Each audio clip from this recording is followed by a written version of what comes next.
Well, first Holmes was born, then he got fat, bald, and tired. What's up, Holmes? Beware, your host, Jonathan Holmes. Thank you so much, Zinstar. A last-minute tweet. It's on, guys. They'll just have to figure out what that means. I'm tweeting about Paul Veer being on Sup Holmes. Thank you, Paul. How are you? Hey, I'm good. That is exciting for you to be on the show. For people who don't know, you are primarily a visual artist, at least your work in video games, from what I know. Yep. Though there may be more to it than I know. You've worked on games with Atom Atomic, with The Blame Beer. You've done some gallery art as well. You've been at this, it seems like, for a little while. When did you start making graphics for video games? I started freelancing about 4 years ago, I think. And the first the freelance project that I worked on was Flipper for DSiWare. That was like, really? Yeah, that was my artwork. It was like right after I got out of college. I got approached by Hugo, who did the programming and stuff, and he was like, "Yeah, you want to make this game?" And it's like, "Yeah, sure, let's just do it." And that really got my name out there, and from there I got more projects. So. Not Flipper the Dolphin. Right? No, it's called. I don't even know why he called it Flipper. I think because the goldfish, you save a goldfish in the game, and the goldfish is called Flipper, I think, so that's why the game is called Flipper. It's like super confusing because in Dutch, because I'm Dutch, and Flipper is like pinball. Oh, so right. That made it even more confusing. Like, are you working on a pinball game or something? It's like, no. And it's just not about some a kids having a fish. So No, it's not about dolphin either. Was it just a guy and you made Flipper for DSiWare? And there were some sound guys, but that was it. Oh, wow. I should go buy that. Is it still on the store, do you know? Yeah, it should be on DSiWare. There's a sequel, too, that I worked on as well. So it was relatively successful. Yeah. Interesting. And I'd never heard of it. There's so much stuff I don't know. I find that out every week. So that was when you just were out of college 4 years ago? You're around...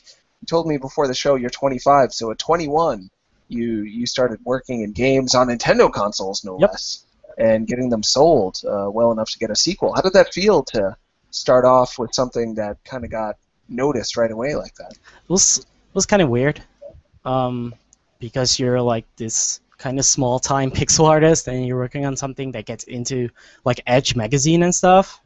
And I was like, oh, dang, we're in Edge? What the hell? What did Edge have to say about Flipper the Goldfish? I don't think they liked it. But still, it was going from college student playing video games to a guy who's making games that are being reviewed and talked about in magazines. That's pretty incredible. And pixel art in particular, that's not something that a lot of people see as the direction video games are necessarily going in. But it sounds like you had more confidence in it than that. Was that your kind of goal from the start, to be a pixel artist, or did you just want to work in games in general? I wanted to work in comics, actually. When I was in high school, I wanted to really do comics.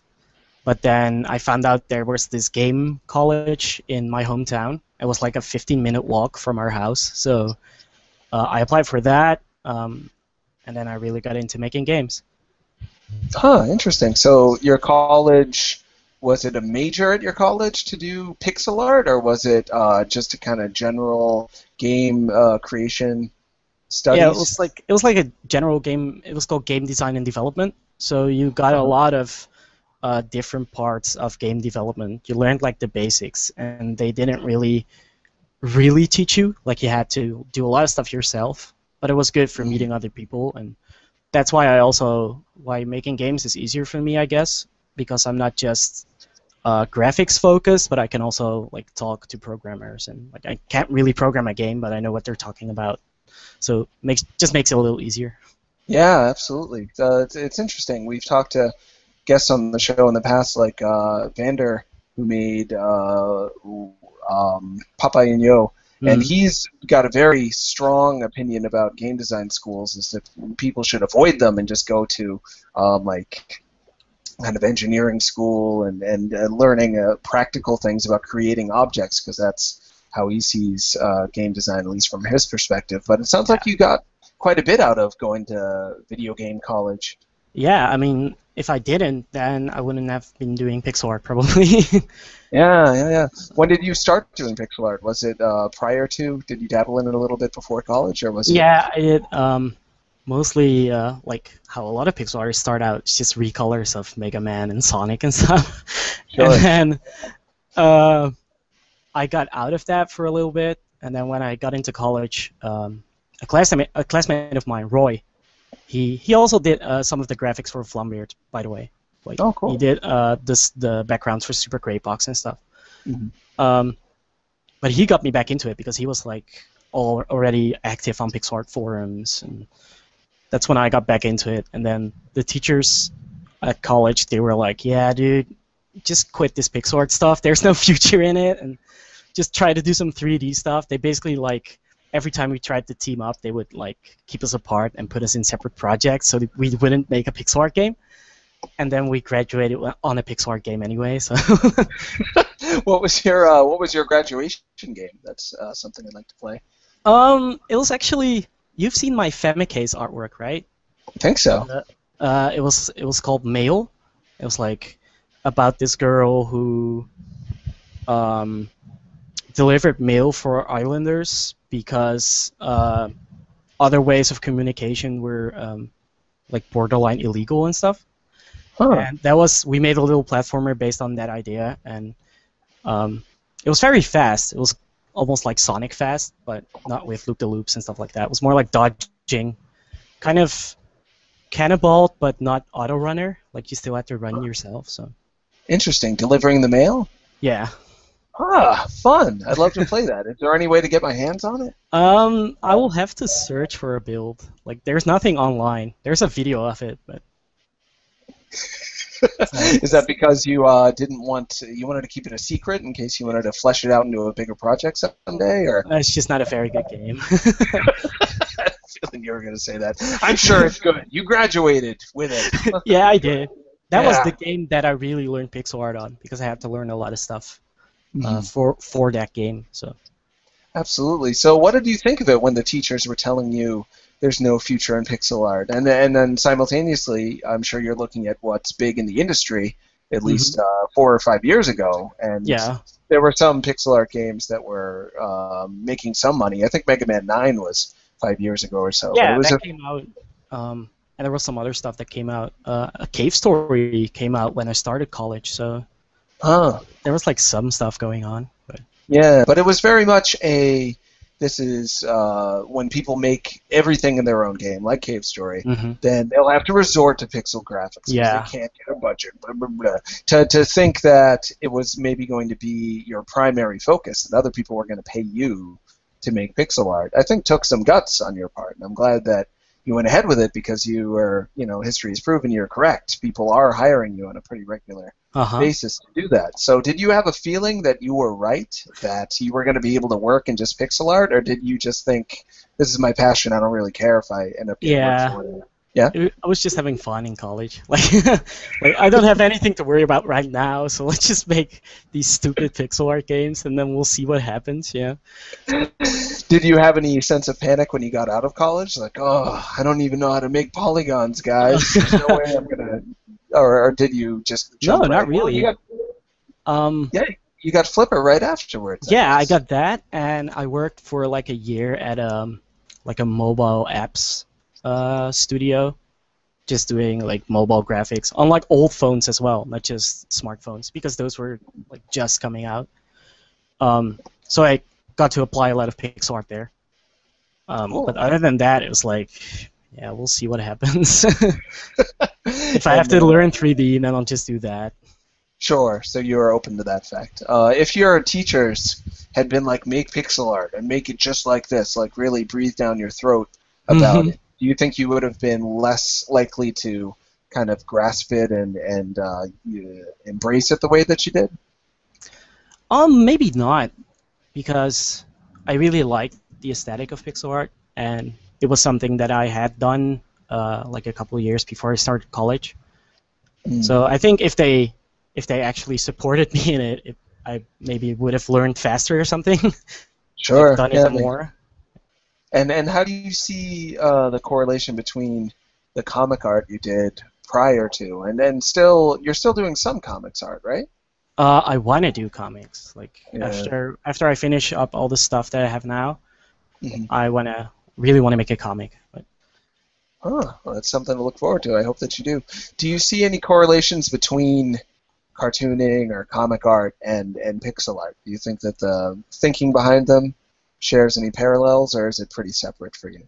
no, it's like it's kind of the same, I guess. A lot of the stuff that I make is, it just has bright colors and lots of, um, I don't know, like lots of big clusters of colors. There's not a lot of realistic shading and stuff going on, and I think my pixel art does that as well. So I don't know. Sure. It's kind of the same for me. I mean, I work the same as well. It's not when I pixel, I still use brush strokes instead of putting down every single pixel. So Oh, it's interesting. just working on lower resolutions for me. Right, right. So when you make pixel art, do you think about it pixel by pixel, or do you think of it as just kind of drawing with a very specific line that you then have to clean up later? Yeah, it's the latter. It's just drawing on a low resolution, and sometimes, especially when I'm animating, I think more about individual pixels. Hmm. But when I'm just drawing or pixeling stills, it's much less.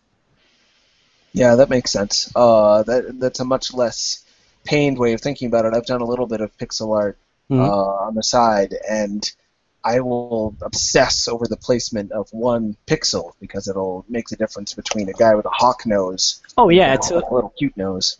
it totally does. But I don't know. I guess if you do it a lot, it just comes more natural, and you don't really think about that stuff anymore. Like before you place it how it's gonna look. So Huh. So in your mind, do you have a vision for how you want things to look before you even get it down, or do you make it up as you go along as well? a little bit of both. Like if I usually have an idea, and then I put it down. Sorry, I put it down, sketch it out, and then if something like a better idea comes to me, or something that um, like improves the readability of the pixel art, then I adjust to that. Huh. That's great that you have the capacity, though, to do a lot of it just freely. That I think if more people knew that you could go about pixel art in that way, Hmm. because you couldn't back in the olden days. Like there was no way for the guy who did graphics for Sonic the Hedgehog to just draw Sonic Yeah. real quick. They had to place it pixel by pixel, which was a lot more painful. But speaking of games like Sonic, what did you grow up playing that influenced you to get into dot art or pixel art? I played a lot of Game Boy, so Pokemon Red and Blue was like the one thing that I played a shit ton of, and then Kirby was another one that was really inspiring to me. We didn't have Sega, which is like kind of odd now that I think about it, because I'm a really big Sonic fan, like you might know from my Twitter. uh, It was mostly Mario and Kirby and Pokemon that I played. And Huh. then When some you're DC stuff like Commander Keen and Jazz Rabbit. Oh, cool. When you were playing those games, though, did you ever think, well, I like to draw, so I'll end up drawing those guys in a video game someday? Or was it only until later that you made that connection? It was way later. I never thought about making video games as a kid. Mostly because I just didn't understand how it worked. Like, Sure. I think as a kid I just thought that it was a whole bunch of pictures that just moved when you push the buttons. It wasn't like separate objects moving or something. They just drew out all the possible places that you could be in, and Well, there was Dragon's Lair, which did that. yeah, that's true. Yeah, that was a pretty good one. Speaking of Dragon's Lair, when did you get into the animation side of things? Was that before school, during, or after? I did a little bit before college, but not a whole lot. And then in college, I really picked up animation because I had to for our games. Hmm. And then in like the last half year of college, my animation skills really skyrocketed, and that's when I started like super focusing on it because we had to get this game done. So. Right. So, what do you think it was that? What was the switch that flipped for you, where all of a sudden you approached animation, I assume, in a different way, or it felt differently, and all of a sudden the outcome was different as well. The outcome was improved. How did that happen? I think I just got more involved in pixel art communities, stuff like TakeSource, and I lurked on Way of the Pixel. And that's where I saw a lot of animation posts and stuff that I liked, and I just tried to replicate what they were doing. And that's when it really started clicking, like also how you should approach animation and just general workflow stuff that really improved. Sure. Earlier you said that when you're animating, that's when you might get like really pixel precise, like wanting to make sure that everything is right in the right place. What is it about the animation process that makes that more important than maybe in still art would? When you're animating pixel art, it's really important to not just animate the silhouette, which is what a lot of beginning pixel artists do. Like, they draw this pixel character, and when, for example, it's running or something, they just move the legs and the arms and like move the body up and down a little bit. But if you really want to like take it a step further, you animate within the silhouette as well, and that's where you start animating individual pixels to, for instance, suggest that clothing is moving up and down or that hair is waving when the character is running, stuff like that. It's so hard. Yeah. I animated Bayonetta once doing a sexy dance. I'll have to send it to you. And just her butt shine pixels drove me completely nuts, because if they were a little bit too low, then she's got like squash butt. And if they're too high, then she's got long butt. And in turning it, the butt shine pixel needed to go with where the light source was. So it was just like, it was probably like 8 hours on just butt shine pixels. But some people would call that fun, man. It was fun. It was torture in that I felt pained that I wasn't able to do it better. Like, my expectations were higher for myself, and the fact that this small problem was so confounding. But at the same time, when it came out came out all right. That made me happy, and just the process of being like, it's very enveloping. I find animation, it can really suck you in the same way kind of an Animal Crossing might. There's all these little tasks that you have to do, and they're all fairly painless, but there's so many in a row that before you know it, you've been doing it for like 8 hours. At least that's how it's been for me. Do you find that? Do you find it to be a similarly enveloping experience when you get into the animation side of things? Yeah, especially when I get into the flow of things. I put on headphones, I put on a podcast or something, and then like 2 hours later, I'm just drawing, and then 2 hours later, suddenly like there's no sound in my headphones because they're done talking. Like, what? It's 2 hours later, and then what? Then I have like a animation done. So, but yeah, it totally happens. Like, you just lose yourself, especially when you're on deadline. It's crazy. Yeah. Work ethic is a big part of it, I'd imagine. Did you find that things changed for you when you found that you were able to kind of get into this mental space where you dedicated yourself completely to the work for hours on end? Did that change how you approached projects, and changed how you approached where you think you fit in things, like what you were able to do? Kinda, yeah. Mostly because I realized how much stuff I could get done if I just focus on animating for a while. Like, if I just zone out for a couple hours, I can get so much stuff done, and that really changed things, especially like I said, when you're on deadline or something. Sure. You have to get the work done, so you just need to ignore all the other stuff and just zone in on animating. It's good advice for people because I think a lot of people aspire to be pixel artists. They may not come out and say it, but so many people grew up with them, even today, as there's this new kind of modern renaissance that in my opinion, you're a part of, you and Paul Robertson and a lot of the other more high-profile animators out there are becoming people that people see as an obtainable but still lofty goal to be able to do what you do. But they give up kind of quick when they don't get results right away or even the first couple of months. So everything you're telling them, hopefully they're taking to heart, that if you just stick with it and are willing to put in hours and hours at a time, you can get pretty decent results and get better pretty quick. It's like every other creative job. You just have to learn. You have to put a lot of hours, probably years, into it to really grasp it. And that's what I use college for. You know, it's just that's an excuse to just do what you want instead of do what they tell you. It is for some people, and I'm glad you use college in that way. But you speak to something that I often bring up on the show, because it's very interesting to me. If you hand one person a guitar, they may play it and not get good in the first 20 minutes, and then say, I'm never playing that again. I'm bad at guitar. You hand someone else the guitar, they're bad for the first 20 minutes, they're bad for the first day, they're bad for the first month, but they keep playing for some reason. They still get some fulfillment out of it. Did you find that when you weren't as good at pixel art as you are now, and animation as you are now, that there was something in you that kept you wanting to keep going other than college, or was it really college that kept you focused on it and headed in that direction?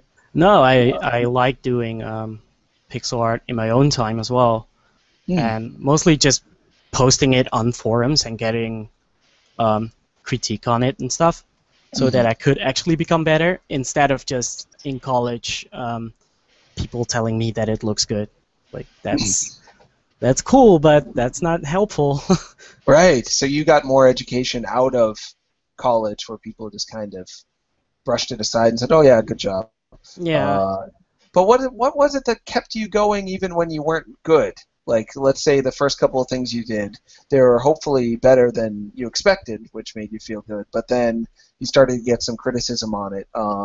Did that ever make you feel like, oh, I should just quit, or did you always want to take that criticism and go forward with it? There were probably a bunch of times where I thought, like, fuck this, I'm gonna quit. But I think everybody, like every artist, has that at some point. But if you just keep going and you do what you like, then you'll get there. But you liked it even when you weren't great at it. Yeah. You still were enjoying it. Huh? I wonder why that. Why do you think that is? What is it about pixel art that is still fun even when it doesn't come out exactly like you want, or when it's hard? I don't know. Maybe it was just nostalgia. Like, oh, I'm making something that looks like the stuff that I used to play when I was a kid. So maybe that was it. I don't know. Interesting. And quitting is kind of the topic of the day for a lot of people. Because Phil Fish seems to have quit video games, which I hope is not true. He actually, I think, worked with Paul Robertson on Fez. Paul worked on Fez. Yeah, fine work he did. Have you ever gotten to the point where people attacked your work and made you feel so sad that you were like, forget it, I'm not going to make video games because people are calling me names on Twitter? No. I'm not going to make stuff. No? Never that far. Like, I've gotten some like bad emails and stuff and bad tweets, but never to the point of actually quitting. Well, that's a relief. What kind of... It's a strange thing that I'm taking a closer look at in the wake of Phil Fish quitting. Him saying that he can't make video games anymore because video game culture and the people around the whole industry, both people in the press, people who make games, people who write about games, people who just play them. It seems like he's just kind of had it with all of us. Yeah. I don't.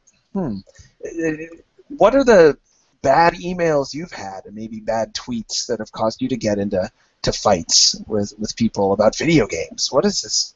Why are people fighting about video games, Paul Vier? I don't know, man. It's like the most mean things people say to me is just, "Oh, just shut the fuck up, man." Like shit like that, and I'm like, "Why? What did I even do?" It is interesting though that the level of passion and the level of like wholesale disregard for other human beings happens around.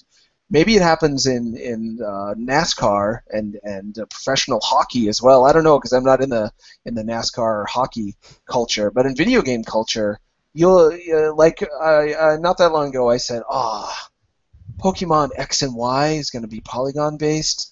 Yeah. And people were like, "What the fuck is wrong with you, Holmes? It's time for the future." They were like very angry at me for not liking what they liked about the new Pokemon. I think we talked about it as well on Twitter. Like, not to this extent, but... No, I thought we had a fine talk. Hopefully you felt respected. Yeah, man. Okay, good. Phew. That's scary. But speaking of that, what do you think of the new look of the new Pokemon? Because we talk about it on Twitter, and I'm very interested in your artist's perspective on what they're doing. I like it because I don't think that Game Freak is up to the task of animating 600-something Pokemon in pixel art, as they showed with Black and White. Like, it just doesn't look good to me. Yeah. A lot of rotation and skeletal-based animation, and it looks really weird. Now, rotation and skeletal-based, is that when they draw a still frame, but then kind of like put bones behind it? Yeah. Gotcha. Like the whole character is made up of several objects, and they rotate, like the arms, for example, or the tail. And that's how they animate them. Sure. And there's only a bunch of studios that can really pull that off. Like Vanillaware does it really well, but. Mm-hmm. And speaking of Vanillaware, how do you think they pull that off? Because what I find in animation is when you have a more detailed drawing, you need to do a more detailed frame by frame animation for it, or else it's a lot more clear that you cheaped out. Whereas like a really simple drawing, you don't maybe have to do as many frames because you're not actually moving as many colors around per frame. But their games look fantastic in my opinion. Yeah. They're just fucking super hardcore. Well, I think what they do is they have skeletal-based animation, so the legs they do rotate like back and forth. But they also, for instance, I'm just gonna like show this, like when when they're running and the arms go like this, they actually draw like the arm in a new perspective, and then on a certain frame they switch it from like this view to this view, so that the animation still has a bit of depth to it. I see. So they do put like a little bit of extra work into it, not just taking one object and rotating that. Right. So they know how to. I mean, they're a pretty limited studio, more so than Game Freak. Game Freak is making tons of money, and hopefully they get tons of budget for their games. So rightfully, I hope they make more original games instead of Pokemon games. But... Well, they've got a new big-headed midget horse racing game. Oh yeah, I saw that. So they are making original games, but I get the sense that Nintendo isn't giving them much money for it. Like Harmonite, I thought was pretty fun, but it was pretty small, and after you play it for 5 minutes, you more or less get the idea.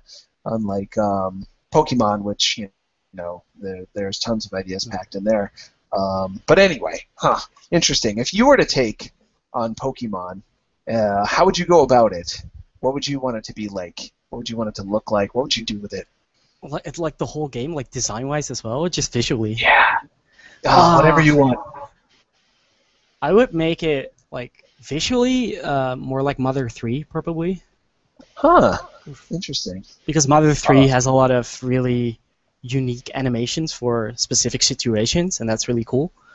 And then I don't know what I would do design-wise. Like, I would cut it back to 150 monsters, but make them all brand new. Not even Pikachu, just like cut them all out and make brand new monsters, and then keep it like that for a couple of games.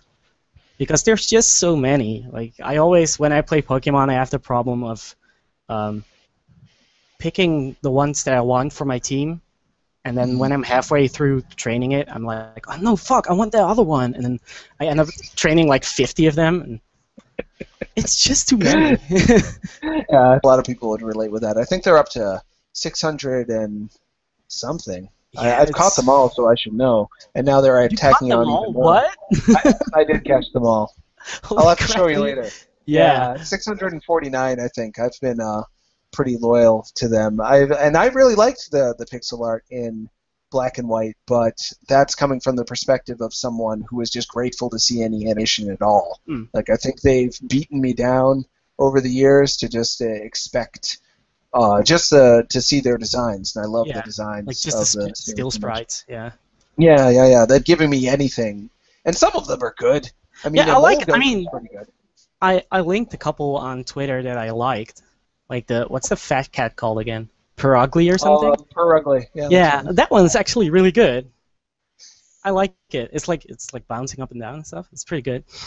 Yeah, it's got some weight to it. Yeah. Speaking of that, one of the things I like about your drawings and your pixel art a lot is that you make things seem cute, but like they have weight and flesh even to their face. Like your Twitter icon, I get the feeling it doesn't look flat, even though you didn't necessarily use shading for that. It's just where you choose to place the pixels. I got the sense of dimension in the cheeks, and like I can touch those guys. They look soft somehow. I don't know if that's something you intend to do, but I like cutesy stuff. Mm-hmm.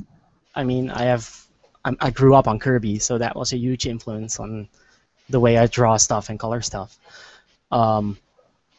I don't know. I just like round shapes and cute eyes and stuff like that.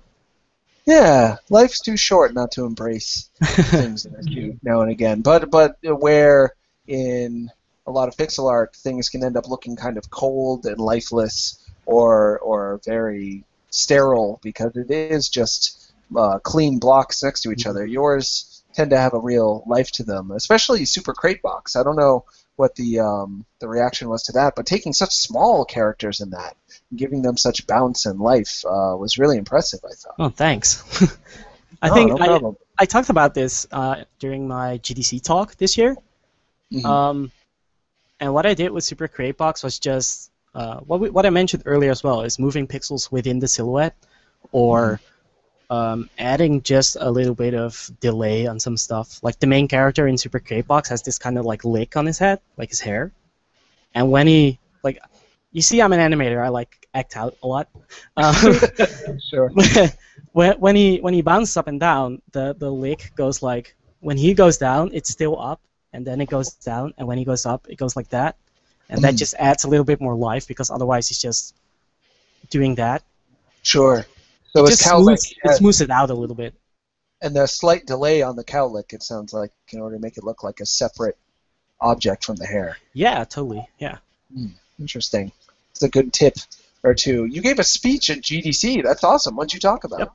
I talked about, my talk was called Neo Retro. And what I talked about was taking pixel art, and when you're doing a pixel art game, not just straight up copying what old games on NES or whatever used to do, but going a bit further with simple animation techniques. Huh, interesting.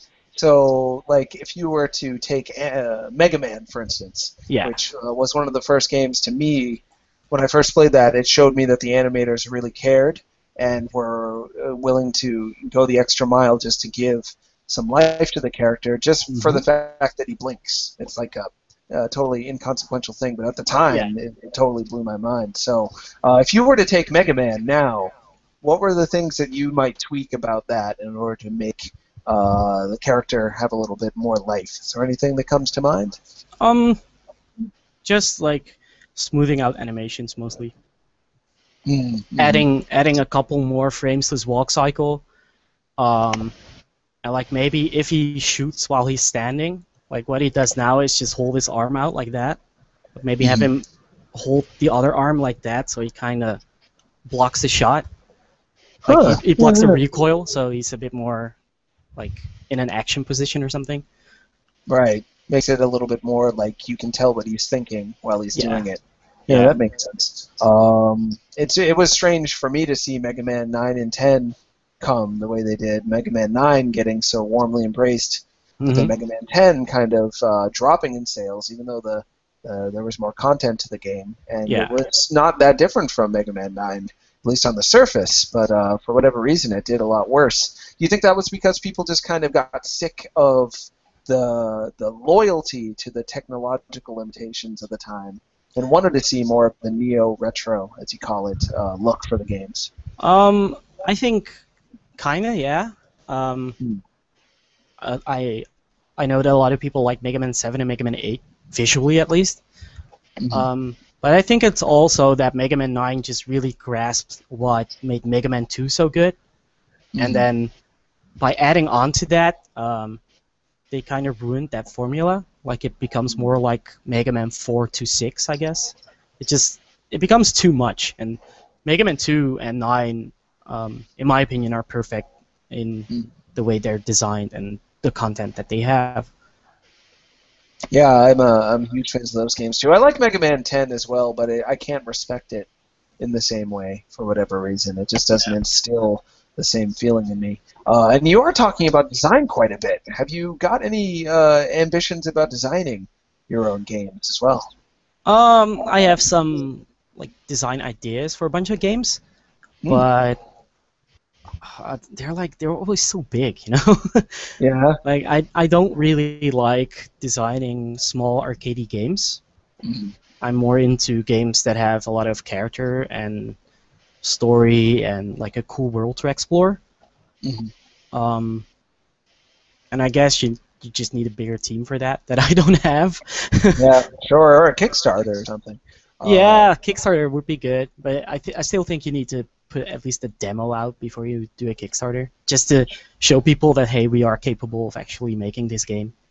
Yeah, it certainly helps. It worked for Cryamore, which is the last game I can think of that scale that actually has a huge world behind it that they want to let you enter and really, like in a comic or something. So I'm guessing that the games that you might want to make that are bigger scale might be similar to the kind of stories you wanted to tell when you were making comics.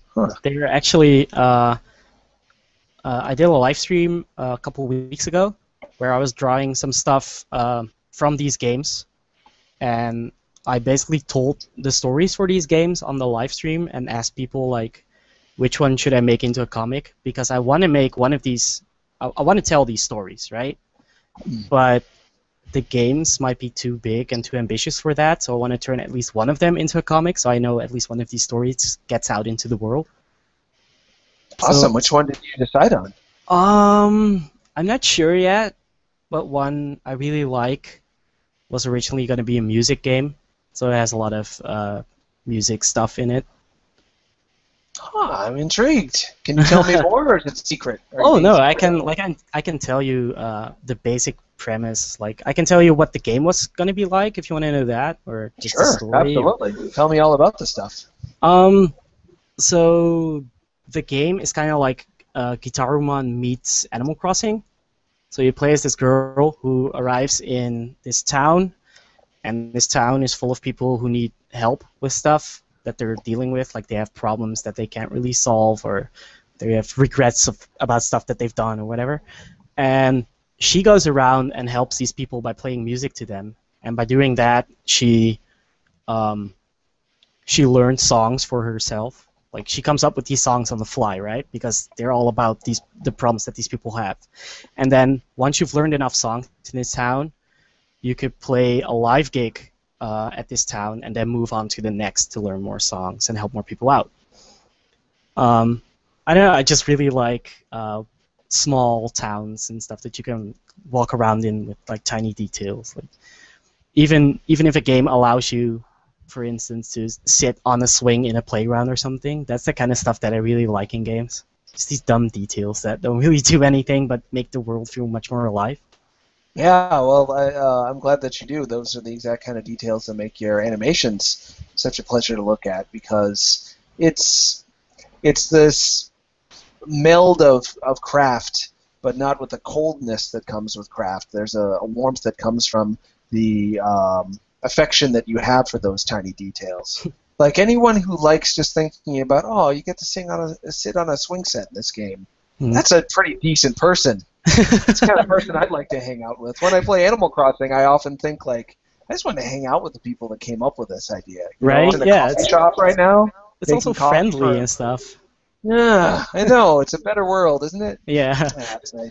Well, I really hope you get to make that game. I hope so That's the too, common- man. It would be awesome to make it. Would you want to team up with someone to make the music for it? Yeah, If it were to be a game? I already mailed the people that I wanted to have for the music, and they were like totally psyched about it. So Whoa. So Yeah. what would have to happen? You'd have to get money, I guess, is the next... I need money. I need a programmer, and preferably I would learn 3D. But if I have to, I could also make it in 2D probably. How hard would it be to make a game where the characters are pixel art? Because you're so good at it, it would be a shame to see that go to waste. But they're moving around in a 3D space to some degree that shares the look. As Fez, actually. Fez, it's all polygons, but they all look like pixel art until the world turns. How tough do you think that would be to put together? I think that could probably work. Yeah? Yeah, because it's all just blocks, so that might actually work. Another style that I would love to do for this game, and that got me thinking about doing it in 2D again, was Mario and Luigi 4 that just came out, the Dream Team right. Bros. Mhm. They have such a weird mix of 2D characters and 3D worlds, but you don't really notice that the characters are 2D on like a 3D plane. It's so, I don't know, it all feels really 3D, and that was like the point for me where I was like, oh, I could probably do this for my own game, and that will make it easier than learning 3D. So I love that a recurring theme in your life is like, I don't want to learn 3D. yeah. 5 years later, Well, I would "Oh." love to learn 3D. Like low poly 3D is kind of similar to pixel art, but just for a project this big, it would probably be better if I did it with something that I know I can do. Sure, yeah. Realistically speaking, it's better Yeah. to stick with what you know. It's very interesting about the new Mario and Luigi. When I first saw it, I was sure it was polygons. And I Right? was Yeah, I thought annoyed that too. again. In the first trailer, right, when they were walking around the town and stuff, I thought it was polygons, but it's all 2D. What do you think it is about? How did they make the characters look? I mean, it looks like polygons trying to look like pixel art, but it is just pixel art. Is Yeah. it the way they, is the colors they chose to use? Is it the way they shade the characters? Is it the resolution? How did they go about doing that, you think? Yeah, a lot of it is shading. They talked about it in Iwata Asks, I think. They spent like a year and a half or something on just researching how to properly do this, how to shape these characters so they look 3D. And I think what really helps is that there is, I think it's either 8 or 16 directions that they've animated the characters from, but they don't mirror the sprites ever. So when Mario walks to the left and he jumps, his left arm is up because Mario's left arm is always up when he jumps. But when he walks to the right and he jumps, his left arm is still up. So they actually made like a new version just for when walking to the right. It's so Whoa. ridiculous. Yeah, it's like such a huge attention to detail. Yeah. And it's so strange to me that this is coming from Nintendo, who isn't giving Game Freak, I guess, the money they would need to. That's so weird, right? It's like, Yeah. I wonder, I'm almost thinking, and I don't want to say it out loud, but I will. I wonder if they think we're just going to buy these Pokemon games no matter how well they animate the sprites. but Because we're that's addicted the to thing, Pokemon. like, they're gonna sell millions anyway, so why would they have to change or put like a whole ton of effort into this? Yeah, I get the feeling with Pokemon in particular that they're the only game in town at this point. No one pays attention to Digimon. For some reason, people don't try to rip off the Pokemon formula very much. No, it's kind of done. Like after I think Mega Man Battle Network and stuff, that's the last that they did these double games or these collection games. Sure, that was the last attempt at those games dwindled Yeah. sales as they went forward. That's why I want you, Paul. I have this fantasy that you and Damien Sommer, I don't know if you know Damien, he made the Yawg, he made Friendship in Four Colors, he makes a lot of smaller games. He is a Pokemon fanatic and loves the metagame behind it, loves competitive Pokemon playing.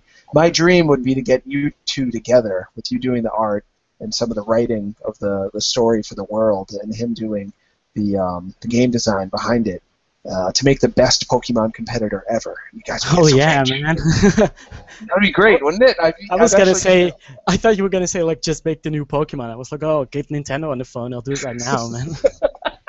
Well, that's the thing. I don't know if you've thought about whether you'd want to take on established franchises when you have this capacity to create your own characters that are incredibly memorable and really uniquely your own. You get to say, yeah, I invented that skull robot demon thing that the guy with Yeah. the flip hair shoots in Super Crate Box. And the characters in Luftrausers, amazing. I'm so happy you thought of them.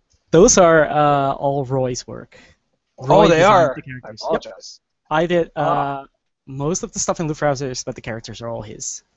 Huh. Well, you did excellent work. And Yeah, so love it. you did the plain animations, which are all very smooth, and a lot of. Before we move on, I do want to get back to that prior question I asked you, but I do want to know about Luftrausers while I'm on the topic. What was that like? Was that a real challenge to be tasked to make a sepia-toned World War II fighter in this day and age? That I can't imagine how you felt when you got that news. I don't know. Like some parts are pretty difficult because you're only working with silhouettes, so you can't really do details. Like if you're like you can't do little windows on a boat or something like that, you know. Mm-hmm. But a lot of it was actually made really easy because we did the sepia silhouette style. Like So, I'm sorry. Go ahead. the planes, for example, like the way they rotate and stuff, that's all code. I only did like the body and the wings, and they're separate objects, and they're pasted on top of each other like that.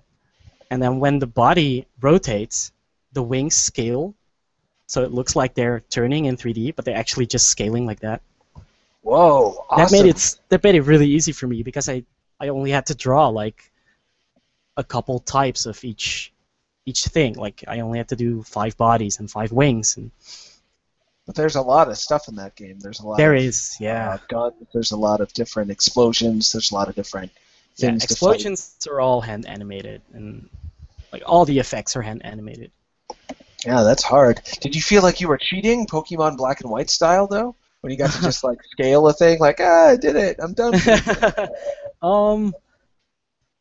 I felt like I was cheating less because it's not noticeable. Mm-hmm. It's still kind of cheating, but I think if your cheating is noticeable, like in Pokemon Black and White, then you're doing something wrong. Right. I mean, right. I still, in my own animations, I still rotate a lot, but then I clean it up afterwards, so you don't really see it.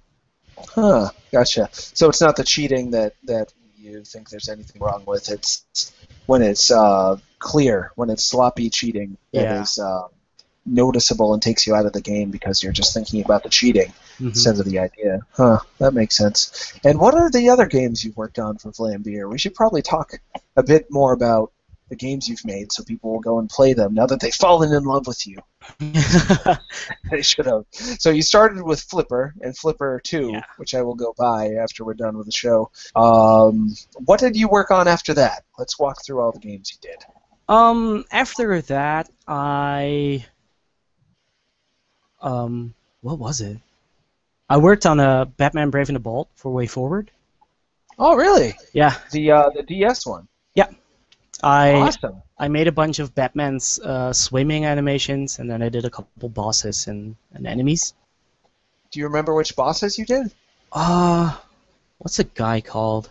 It's like Aquaman's brother or something, the octopus guy. It's like he's like this purple dude, and he's standing on an octopus. And I animated the guy. I didn't even know what he's called, man. It's probably like water something or octopus something. I don't know. I was thinking Black Manta first, but yeah, I don't think he was in that one. Oh, how did you end up getting a job with Way Forward? Did you just apply, or I just mailed them. I just mailed them like, hey, I need work, and they were like, okay, here's a project. You've actually, I don't know if you'd want to talk about it, but on Twitter you were recently sharing strong opinions, which is one of the things I love about you, Paul Vier. And one of them was about Way Forward. Do you want to talk about that or not? It's okay if you don't. I'm not even sure what he said, but You were talking about their games and the Oh, things right, you like and yeah. don't like about them. Yeah. I'm not sure if we should talk about that. We will keep it to ourselves. I mean, on Twitter it's still public, so I don't really mind. But Yeah, but I guess that, like, if I tweet, "Whoa, my friend's butt looks kind of big," Yeah. that's very different than turning to my friend and going, "Hey, your butt's big." yeah, You yeah. know? That's more of a invite for a confrontation. So we'll Yeah. leave your opinions of Way Forward out for now. All right, Excellent I was gonna say, animation, though. I like Yeah. Way Forward. I just don't really play their games. Let's leave it at that. What games are you playing these days? Right now I'm really on this kind of Kirby binge. Oh, really? Yeah, Ashley Davis is doing her Kirby's Dream Zine, and I'm making a Ashley piece Davis. for that. Yeah, Aw, wonderful. and I'm making a piece for that, and then I saw that I had a bunch of Kirby games that I didn't finish yet. So Which ones? I finished Return to Dreamland last weekend. That's That's like the new Wii one, right? Yeah, the new Wii one. Yeah, or new. It's Oh. like I don't know, 2 years old or something. Yeah, the Um, newest. Yeah, the newest. I finished that on normal, and I still need to do it on EX. But I'm not sure if I'm gonna do that because I still need to finish Kirby 64 and Kirby's Dream Land 3 as well. You're so thorough, and I don't know Yeah. if you knew, but the Kirby's 25th anniversary or 20th anniversary Yeah. for the Wii has 10 new levels based on the Return to Dreamland engine. I So you have know, to play that. and I wish I could play it, but Nintendo never released the collection in Europe. What? Yep. We get screwed over a lot for Kirby, man. Like Kirby Superstar Ultra came out like a year after it came out in US. So Son of a bitch. I wonder, Yeah. do they make Kirby's face angry in Europe too? Maybe that's the no, problem. they actually leave it cute. That's super weird. It's like only in America. Yeah. I was actually looking for the box, but it's not like near me. I was gonna show you like, oh, it's right there, dude. I'm gonna show you. Fuck it. Oh yeah, please show me.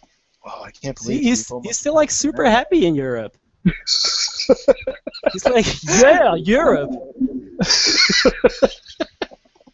As he should be. I love Yeah. Europe too.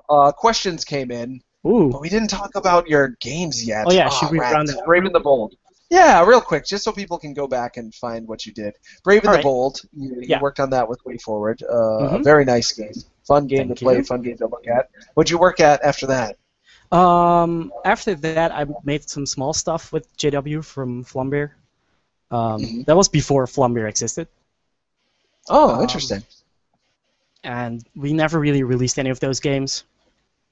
And then I made Super Grey Box, and after that, it was just a whole bunch of Flumbeer stuff. So after Super Grey Box came Flipper 2, actually. That was like the final thing that I did with Hugo. And then came Dinosaur Zookeeper. Then came Serious Sam, and while we were doing Serious Sam, we made the original Luftrauser, the Flash version. Right. After Sam came Gun Gods, which we did for Venus Patrol's Kickstarter. And Oh, that's right. What an Yeah. interesting game that is. A lot of people such say a that's fun the best game. Flambeer game. Yeah, it's a favorite amongst Flambeer aficionados and people who've never heard of Flambeer. It's got a small cult following that I hope keeps getting bigger. It's I hope so such a- too. But I hope it gets like really available for public sometime. Mm-hmm. What do you think it is about Gun Gods that makes it different than other games, other Flambeer games, and other games in general? I think with Gun Gods, it was just like we were like, fuck it, we're just gonna do whatever we want, and it's very different than Serious Sam or something like that, where you still need to like deal with this existing franchise and stuff. Right. I don't know. It's like Gun Gods. We just kind of went nuts on everything. Says, yeah, let's just make some stuff, and then me and JW were working on stuff, and then Yukio Kozilek, the musician, he would just send us a song, and it was like so cool. It's like this really like bad gangster rap. It's like, yeah, it's awesome. Make some more. And, Huh. it It just sounds went like nuts. there was a It sounds like there was a creative spark there playing off of people, and this is one of the Yeah. things I find most interesting about Flambeer is the way Rami and JW play off each other. I talked to them about this last time they were on Subholmes, is that they antagonize each other, but in a way that's like somehow affectionate and encouraging. They'll be like, dude, that idea sucks, you can do better. Yeah, And then they will do better. Yeah. And it feels very much the same way when I play their games. I feel like they're antagonizing me by like punishing me, Mhm. but also encouraging me simultaneously. It's interesting how their personalities come across in their design. And likewise with Gun Gods, it sounds like this kind of unbridled, thought-free, but passionate, creative, hard-working process went into that, and that's how it often feels to play the game. Like rational logic has been totally thrown out with Gun Gods, with a Z, I should add. Yeah, Gun Gods. Because Z's are more gangster than S's, man. So after Gun Gods, what came after that? After Gun Gods, I did some stuff for Super Great Box iOS. It has some extra characters. And then we started Luftrausers. It was like a year ago or something. And in there somewhere was the Hunger Games. Yeah, game I that started talked Hunger about. Games. Oh shit, that was like. Did we make Gun Gods 2 years ago already? Damn. I keep losing track of time with these games, man. Sure, yeah. But yeah, I did Hunger Games with Adam Atomic. Very nice work, by the way. Thank My you. favorite part was the animation. Thanks. How did that feel to have to take on? Because you have, I had forgotten, you've worked on established characters before. Serious Sam Mhm. is one And video Batman. game character, and Batman, and also Katniss. You had to take on like what is a legend to a lot of people in books and the movies. People are loving as well. How did that?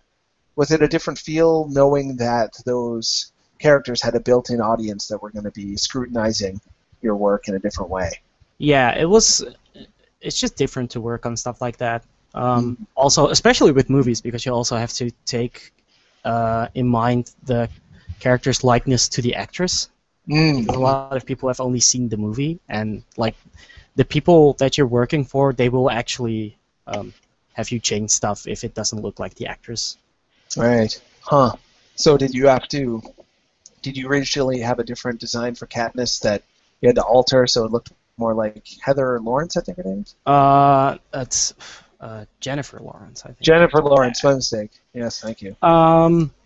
Yeah, we had for the in-game character was fine, but for cutscenes we had to alter it a little bit to make it look more like her. Huh. It's Yeah. interesting because your style already is kind of cute and soft-faced like Jennifer Lawrence. Yeah, I she's wonder what they hilarious, want to do. right? She has like the round face and stuff. So Yeah. What did they want you to change? Like make her nose more buttony? it was just I think our version was a bit too cartoony, and Sure. Yeah. So it's more for realism. Yeah. That makes sense. Well, I guess we should get to the questions. Yep. Gosh darn it. I'm sure there'll be good questions. I don't mean to sound sad. It's just I wanted to talk to you what I wanted to talk about. Arzanadu asks, what tips, programs would you, I think he means what tips and programs would you suggest for a beginner 2D artist? I use GIMP for making some 2D art and making games, but I've been struggling with that, with the brushes and whatnot. Yeah, so what do you make stuff in, and what do you think works best for a beginner, maybe specifically? All right. Well, I'm on Windows, so like the most pixel art software is only for Windows. So the big two are GraphicsScale and ProMotion. And I use GraphicsScale, which is kind of like an MS Paint Plus. It's specifically made for pixel art, but it has more animation features, stuff like that. So that's like frames, layers, onion skinning, basically a lot of stuff that you can use for animation. And then you can also manage your palette really well in GraphicsScale. And it's Is cheap. it pricey? Oh yeah, how much Super is cheap. it? It's like $20. So that's really cheap for graphical software. Sure. And then ProMotion has a bunch of more cool stuff. Like it has auto tiling. So say you are drawing tiles for a game to build a level. What you can do is set up a grid and in each square on the grid, you will draw. So you can see where the edges connect in the grid. So it auto tiles, so it makes it easier to actually make connectable tiles, like building blocks for your game. Yeah, that sounds like a huge time saver. Yeah, it's really cool. I think Graphics Guild is getting it soon, but Oh, cool. they don't have it yet. Huh, So good that's to know. that's the software that I used. I don't use Photoshop or anything like that for pixel art. Makes sense. It's a lot of extra stuff that you probably won't ever come up. You don't put the dither filter on Yeah. with pixel art. What am I talking about? Ignacio Stern asks, Paul, do you see yourself doing any hand-drawn animation in the future? Like higher res animation, I guess is what I'd you assume, mean. But yeah. Well, you are. Yeah, everything you do is hand-drawn, but I guess I'm assuming he means like draw it on a piece of paper, yeah, stick it in, that sort of thing. like the stuff that's in Boy and His Blob, like Oh, sure. the more high res way forward stuff, pretty much. Mhm. I would love to. I really want to get into it, but it's just a time thing, I guess. Like I'm so stuck in doing pixel art, especially for work, that after like hours of doing it for work, I don't want to go home and do more animation. Yeah. But I would love to do it for games, especially. Like Spelunky as well looks really good too. So Yeah, absolutely. I guess it's just be a matter of getting hired specifically to do it, and yeah, the money being there for it, or Yeah, you exactly. getting. Yeah, that makes sense. Which leads us to the next question from Mark Sawyer. He wants to know if there's any game in particular whose pixel art is your favorite, and we could branch that off. I want to know what kind of games you think look good in general. We can start with pixel art, but I'm interested in hearing All right. about what you think of hand-drawn games and also polygon-based games as well. So pixel art, I really like Mother 3. That looks fantastic. Minish Cap looks fantastic. Zelda. Mhm. Just a those are lot of I'm sorry, go ahead. Those are both Game Boy Advance games, which is kind of older yeah. tech, which limited them a bit more. But tell me about what you like about those games specifically before I go off on a tangent. They put a lot of detail into their animations. Mhm. So they have a lot of unique stuff. Especially Mother 3 is like a bunch of scenes where they have animations that they only use for that scene. Like, I don't want to spoil anything because Mother 3 is such a good game, but have you played it? Oh yeah. I'm Yeah. a huge Oh, yeah, well, you probably know like the big scene in Chapter 1 that I'm talking about. That's like a lot of like really unique animations. The scene that makes everybody cry, pretty much. I was just thinking about that scene hard. I have mixed feelings about that scene. I'm going to ask you about it now to see what you think. But we're worried about spoilers. Should we worry about that? Like maybe, but it's also a 7-year-old game, so if you haven't played it, then... we'll be general. So Yeah. somebody gets some bad news. Somebody yeah.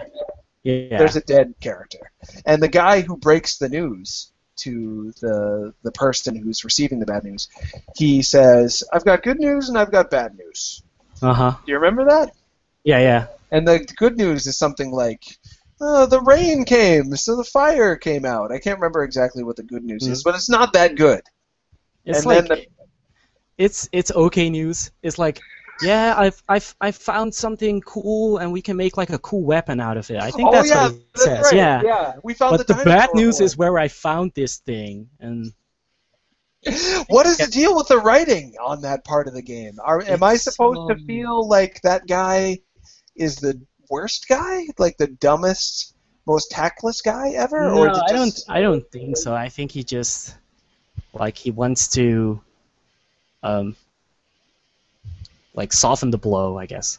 I guess that's what he was trying to do, but he failed Yeah. horribly at it.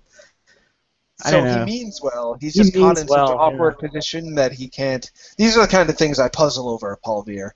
Late at night, I'm just thinking like, what was he thinking? Why did he say that? That's how my brain works. But Mother 3, the graphics, like you said, Beautiful. yeah. So cared about, and the technical limitations didn't hold them back from adding so many little details. Like there's not a lot of a lot of different colors or very painterly looking graphics in it, but they wanted to make sure that when things rotate, they look incredibly smooth. So they did those extra frames. Beautiful. It's so beautiful. Yeah. Yeah, I agree. Brownie Brown, I think, did that. Yep. I actually, I was going to apply for a job there, but you have to know Office Japanese, so they had an opening for an artist, and I was like, yes! And then I got really sad when I saw the job page. And are they still around, Brownie Brown, or did they close? Yeah, they changed names, I think, but they're still around. Yeah, I can't remember what they changed their name to. Something worse. Something brown, but it sounded like disgusting brown, not like brownies. Yeah, not delicious brownies. Did you play A Kappa's Tale? We don't have that here, man. I wanted to play it. Yeah, I know. Like Nintendo was kind of screwing us over for a couple of years, but Big time. I wanted to play it so badly, and it's so dumb because it's like digital download. So why can't I download it, right? Yeah, it's in English and everything. There's small cameos from Other 3 in it. Yeah, there's like a pig mask in it, I think. And one of the mermen. Oh yeah. Yeah. One of those is in there too. Cool. That's so sad. I'm tempted to just send you my DS that has A Kappa's Tale. You can send it back later or something. I don't know. I'm sure I'll see you at like an event or something. So just bring it. I hope so. Yeah. Yeah. I hope so. It's a game that I wanted to review, but it was hard to prioritize it because I knew no one was going to care. And I didn't even discover it until like 6 months after it came out. But when Destructoid had an April Fool's Day where we went hand-drawn for the day, I reviewed it in that. And I wrote out the review and did little drawings of the characters. Awesome. So, yeah, I'll send it to you. It's not my best work, but because I actually had to do it like that day. I didn't plan ahead. More questions coming in from Nulva. He says, opinions on... Oh, he watches my stream a lot. I know him. Oh, cool. Thank you for joining us. Yeah. Nulva. He wants to know what you think of JW and Rami. We talked about them a little bit. I ranted about them a bit, but you actually know them in real life. So you've known JW for... What do you make of them and them in general? The success that you found with them, the success that they've found with Ridiculous Fishing, how you've seen them grow over the years, and just them as people. What do you make of Vlambeer? I love those guys. I mean, they're like two of my best friends. I think Rami should work less, but that's like mostly because I don't want him to die soon. So. Yeah, he works really, really hard. Have you known Rami for just as long? Yeah. Pretty much. He's a little older, isn't he? Or am I remembering that wrong? They're like about the same age. I think Rami is a year younger than I am. He's 24. JW is like 22, I think, but I'm not sure. Gotcha. I always think them as Rami is so old because he's so tall. Yeah, he's like tall and hairy, and like, he just looks old. Like he looks late 20s or something. Yeah, well, I'm 36, so he still looks younger than me, but he's got this air of majesty and maturity, like a president, like a U.S. president. So how long have you known those guys for? It was in my last year of college, so like 2008 or something, 2009. So JW was a teenager then? Yeah, I was 19, I think. Huh. Funny. And was he already into game development at that point? Yeah, they got into the same college. They were like 3 years below me. Oh, gotcha. So did you think of them as like kind of the kids who you were going to see what they could come up with, but where they were on a different level as you? I didn't know Rami much, so I don't know like what I thought of him back then. Like I knew him and I thought he was like a cool guy, but other than that, I don't know. JW, I did game jams with him because I met him on this like what was called a talent day at our school, and what that was you could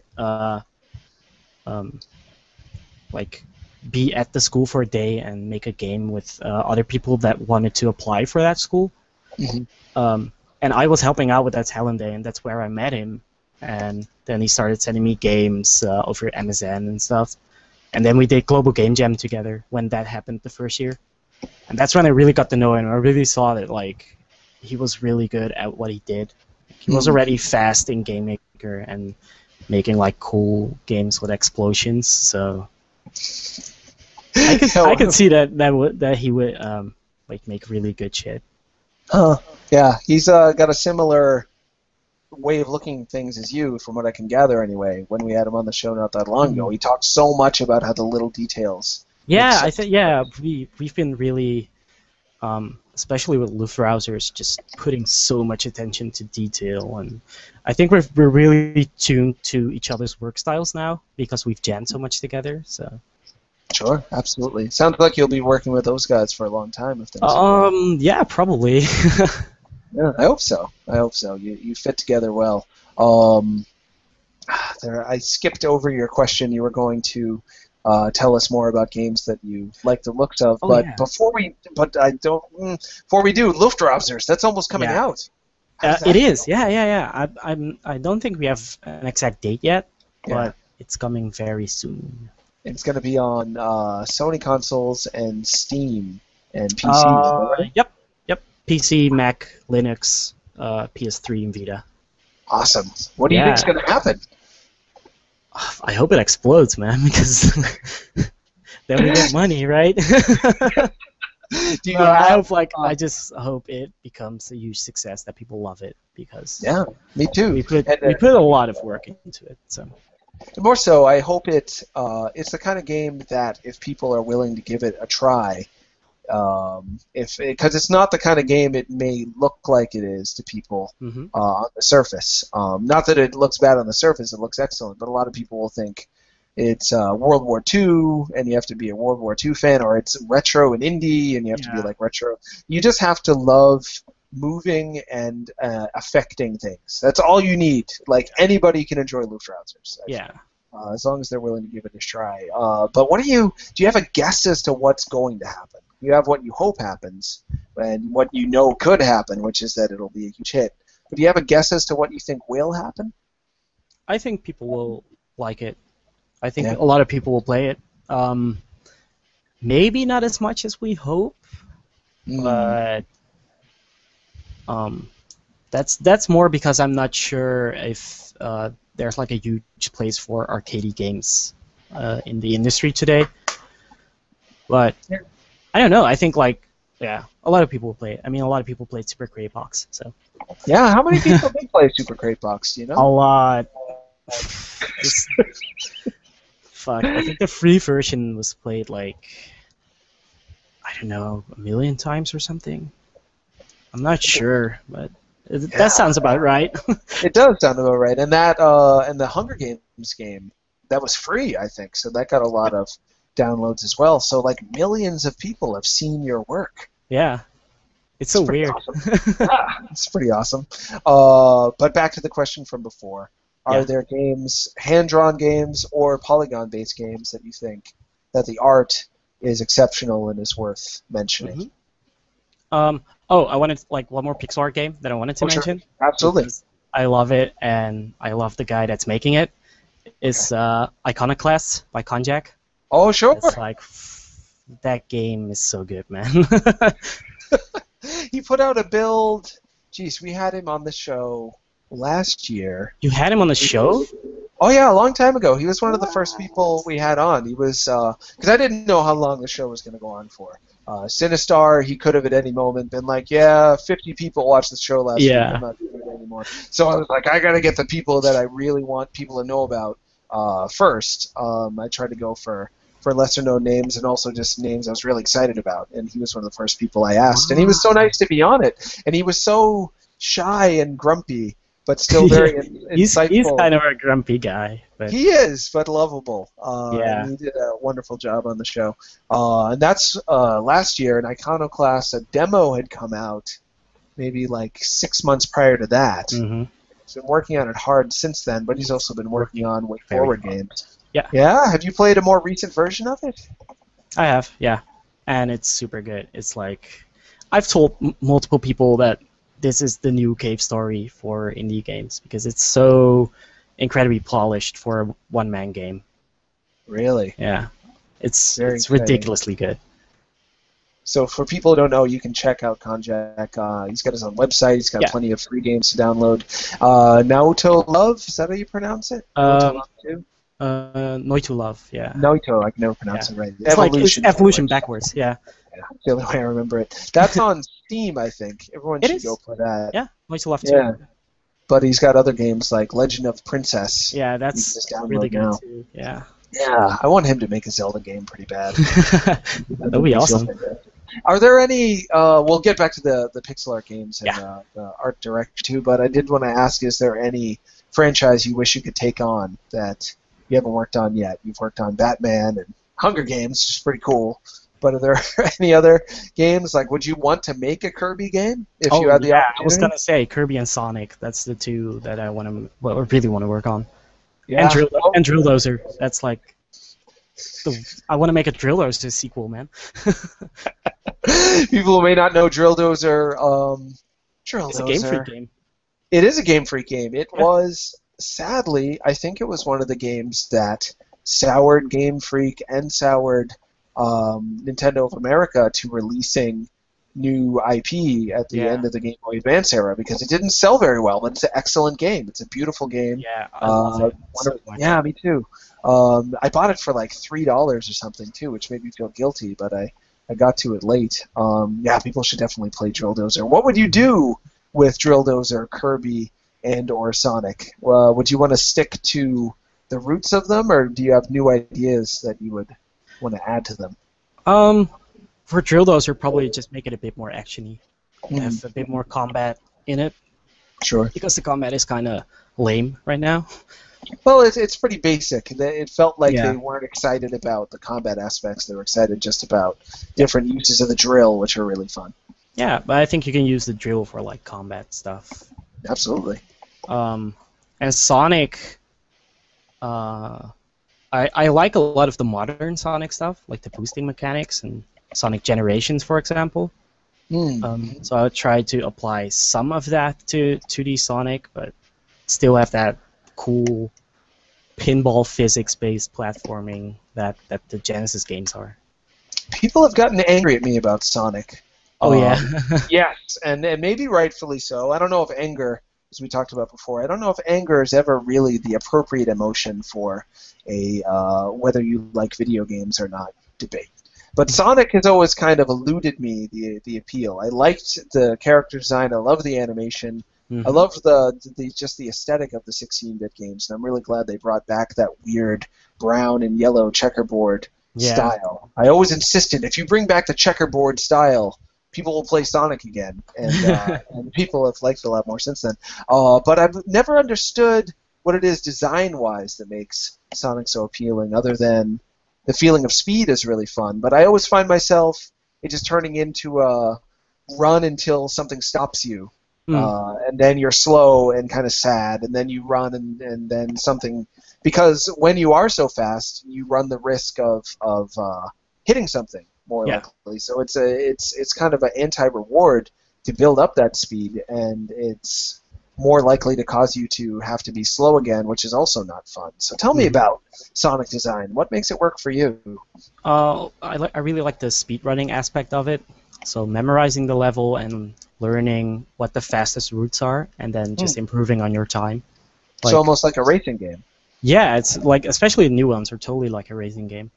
And people who watch my stream probably have seen me play Sonic, and I just play the same level over and over and over till I get like 1 second off my time, because I think that's fun, and they have a really good sense of speed in the game. So as well. So the feeling of speed, the physics, and you have that kind of mind that not a lot of people had. I was referring to it before. You'll hand someone a guitar and they're bad at it and they'll quit. Other people will play until they're a master. You hand Sonic to somebody, they'll run, they'll get stopped, they'll be like, this sucks, and then stop. give the game a 4 out of 10. But not you. No. You are encouraged to continue, and you're enjoying that process for whatever reason. Yeah. Well, that's very enlightening. And I've heard you talking about Sonic lately. some controversial comments. Yeah, I don't like Lost Worlds. Yeah, what is it about the new one coming out, which a lot of people are saying, oh wow, it looks great, there's all this draw distance, so you don't feel like when you hit an object, it's like this sudden, unavoidable obstacle. Mm-hmm. You can see everything coming, even when you're going fast, and it's like gravity, blah, blah, blah, Mario Galaxy. Yeah. People are all excited about it, whereas you saw it and were like, yeah. I think a lot of people are blinded by the fact that it looks like Mario Galaxy, and that is a good game. That is a really good game. Sure. And so they don't see like the little details in these Sonic videos, because the way it looks like the way he's turning is like super sharp. So if you tilt the control stick a little, it goes from this to like this, and that feels really weird to me. And that's also something that people hated in games like Sonic Heroes. I'm not sure why they love it now. It's like, do they love it now? Apparently, I mean, they're in love with this game, man. If like everybody can't wait for it to come out, and with Lost World, you mean? Yeah, well, Lost World, yeah. Sure. Not Heroes. No, people aren't in love with that. I don't think so. Yeah, well, it's an interesting situation. You've got a lot of people who just want the Wii U to get an exclusive. Yeah. So they're excited about it on principle because they want the Wii U to not be a mistake that they paid for. And you've got people, the continuing cycle where people just desperately want Sonic to reach the heights that Mario has reached in the past 10 years of getting, selling 10 million, 20 million units on a game. It just hasn't happened yet. What do you think of Sonic Colors? It was alright. I liked some parts of it. Like the faster levels, which is usually Act 1 and Act 6 of each world. And then the slow platforming stuff, which is not for me, because I don't think that if you have a character with a unique ability like running really fast, that you should make him slow. That's like ass backwards to me. Sure, you've got to take the strengths of your character and play to them as much as you can. Yeah. What do you think of the power-up system, the Wisps? I don't really like the Wisps. Like, some of them are cool, like Rocket, because it just shoots you up really fast, and Laser is pretty cool. But a lot of them, like Spike, makes you really slow, and Cube is just completely ridiculous. Right. So any of the ones that don't speak to the speed idea, Sonic is kind of exemplifying speed. Yeah, well, that makes sense. Any other games you wanted to talk about in terms of graphics that you're pretty impressed with? Well, for hand-drawn games, what was it? Wario Land Shake Dimension or Shake It? I don't know what it's called in the US. Shake It, I think. Yeah. Right here, it's Shake Dimension, I think, because Nintendo of Europe is weird, and they want to do their own translations. That one is really good because it has like beautiful cell animation by I think it's Production IG that did it. It's like big anime production house. I wasn't sure if they just did the cutscenes, and I thought that the game design was by, I think, Goodfeel? Oh yeah, well, Goodfeel put the whole game together. But I think they, Production IG, they did all the animated characters. The frame-by-frame stuff, yeah. Oh, gotcha. Yeah, it's been sad for me in general. I think I might have talked to you a little bit before the show started when I was ranting about Pikmin 3 a little bit. Yeah. People often say that anything that has Nintendo on the box, people will just buy it. That Nintendo That's is so not true. It's really not. It's a dismissive comment to make about Nintendo if you don't like them. But I really wish it were true because Nintendo puts out all these games that. Yeah, and I'm sorry. Go ahead. Especially like the stuff like Wario or Pikmin that's like different from Mario and Zelda and Metroid and all this stuff that they put out a lot. If that doesn't sell, you send them the message like, we don't want this unique stuff, just give us this bullshit new Super Mario Brothers that we get every year. It was a shame. New Super Mario Brothers Wii. I like the game. I like the Wii. I like the Wii one. Yeah. Yeah. Did you play the U one? Not yet. I have a Wii U, but I didn't buy the new Super Mario Brothers U. You might be better off waiting for new Luigi one. Yeah. Yeah. Luigi's cooler anyway, right? He is, and it's got more new content, and it's harder. It's Oh, more like cool. a Sonic game in that, because you Cool. only have 100 seconds to get through every level. What, really? That sounds awesome. I Yeah. didn't even know this. Yeah, it's way harder. But if Cool. you can't cope with that, there's a fourth character you can play as who's invincible. So they're like for the if you're doing co-op with someone who's Okay. not used to the difficulty. Yeah. But anywho, yeah, Wario Land Shake It was a game that I really loved and sent the message to me that the Wii was where a lot of games I were going to want to play was, because it was the only 2D platformer with hand-drawn graphics available at that time, I think. Yeah, and then Muramasa came out as well on Wii. Yeah, exactly. But people were so quick to ignore both of those games. I Sadly. don't know, probably because they didn't like the Wii. They didn't think it was worth it or something. Yeah, the Wii annoyed a lot of people, and I can understand why. But I just like video games. There's some pretty good video games on there.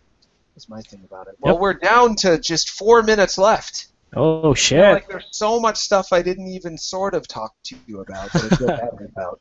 Just really let tangents happen. Were there any upcoming projects that you wanted to talk about? I know you're doing a gallery show. You have something showing in a gallery. Too. I have a piece in Save Point, which is a show by Sloan Leong, if I pronounce her name right. And it's a pixel art show, so it has like all pixel art pieces.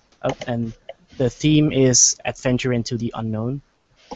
And it's like super broad. Like some people did adventurous, like really adventurous stuff in dungeons. Some people did stuff about life. And it's really cool. And I think, I can't remember where it is. Somewhere in America, but I'll look into it in California. In California. And you did a piece for it that's beautiful. People are really talking about it. Every time I retweet about it, people are like, "Oh, the pink!" Oh. Because your use of color it's not like screaming at you like Parappa or Jammer Lammy style. You're not like forcing it down your throat, but it does evoke a real sense of place and emotion immediately. Oh, thanks, man. No problem. It's true. What cool pants she's wearing. Right? Like all pink and stuff. Yeah. The pants are totally cool. There's so much stuff I still wanted to ask you. Like, you do seem to gravitate towards creating female characters a lot of the time, not necessarily with Lambert. Is there a reason for that? I just like to draw girls. That's the reason. I'm really bad at drawing guys as well, so I need to practice that more. I wouldn't say that, but I think people often forget that girls are just awesome. They are. I prefer them on every level. I pick a female character in Pokemon every chance I get. Oh yeah. I just like her more. Yeah, I'm just like, I like her. That guy, I don't really like him. Well, yeah. Well, the guy in Black and White 2 had like palm tree hair, so that was like, you just don't play as that, you know. I used to have hair like that, actually, but it wasn't because yeah, don't feel badly about that. I didn't think I looked cool. I just honestly didn't know what I was doing. I'll just grow this hair. What'll happen? Oh, it's palm tree hair now? I think Game Freak didn't have any idea what they were doing either when they designed that. So. What else? I'm racking my brain to get the squeeze the last bits of questions out. I think I'm just gonna give up because we only have 1 minute left. Oh shit! Yeah, I know. We did it, Just Paul. get me on the show again, man. We'll answer all the questions. You are more than welcome to come on again. Let's do it. People who want to follow you on Twitter, Yes.